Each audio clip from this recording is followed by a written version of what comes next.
தற்போது ஒரு அண்மை செய்தி. நாகையில் 1000க்கும் மேற்பட்டோர் திடீர் பேரணி மற்றும் சாலை மறியல் செய்துள்ளதால் அங்கு பரபரப்பு நிலவி வருகிறது. மேலும் அண்மை செய்தியாக நாம் பார்த்துக் கொண்டிருக்கின்றோம். நாகை மாவட்டத்தில் செயல்பட்டு வந்த அரசு தலைமை மருத்துவமனையை மீண்டும் அதே இடத்தில் செயல்பட நடவடிக்கை எடுக்க கோரி இந்த பேரணி மற்றும் சாலை மறியல் போராட்டம் நடைபெற்று வருவதை தற்போது நாம் அதனை அண்மை செய்தியாக பார்த்துக் கொண்டிருக்கின்றோம். மேலும் கூடுதல் விவரம் செய்த மூர்த்தி வழங்க கேட்கலாம். மூர்த்தி, நாகையில் நடைபெறும் இந்த பேரணி குறித்தான கூடுதல் விவரங்களை பதிவு செய்யலாம்.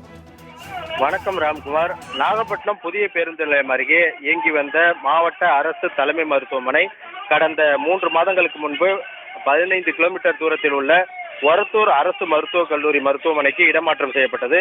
இதனை கண்டித்து பல்வேறு அமைப்புகள், சேவை சங்கங்கள் போராட்டம் நடத்தி வருகின்றனர். இந்த நிலையில் நாகையில் 100 ஆண்டுகளுக்கு மேலாக செயல்பட்டு வந்த மாவட்ட தலைமை மருத்துவமனையை எந்தவித முன்னறிவிப்பும் இல்லாமல் நாகப்பட்டினம் மற்றும் அதை சுற்றியுள்ள கிராமங்களில் வசிக்கும் சுமார் 5 லட்சம் பொதுமக்களின் உணர்வுகளை மதிக்காமல் ஒரத்தூருக்கு மாற்றியதை ரத்து செய்ய வேண்டும். தொடர்ந்து நாகையிலேயே பிறப்பு முதல் இறப்பு வரை ஏற்கனவே இருந்த அனைத்து விதமான மருத்துவ சேவைகளும் சகல விதமான வசதிகளுடன் இணை இயக்குனர் கட்டுப்பாட்டில் தொடர்ந்து செயல்பட உடனடியாக தமிழக அரசு உத்தரவிட வேண்டும் என கண்டன ஆர்ப்பாட்டம் நாகப்பட்டினம் அரசு தலைமை மருத்துவமனை முன்பாக நடைபெற்று வருகிறது.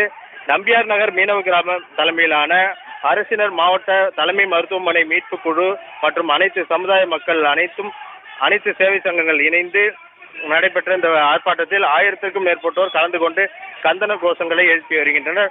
முன்னதாக ஆர்ப்பாட்டத்தில் கலந்து கொண்ட பெண்கள் மருத்துவமனை இடமாற்றம் செய்வதை கண்டித்து ஒப்பாரி வைத்து போராட்டத்தில் ஈடுபட்டனர். இந்த நிலையில் ஆர்ப்பாட்டத்தில் ஈடுபட்டவர்கள் திடீரென நாகப்பட்டினம் புதிய பேருந்து நிலையம் முன்பு சாலை மறியல் போராட்டத்தில் ஈடுபட்டதால் தற்பொழுது பரபரப்பான சூழ்நிலை நிலவி வருகிறது. ராம்குமார்.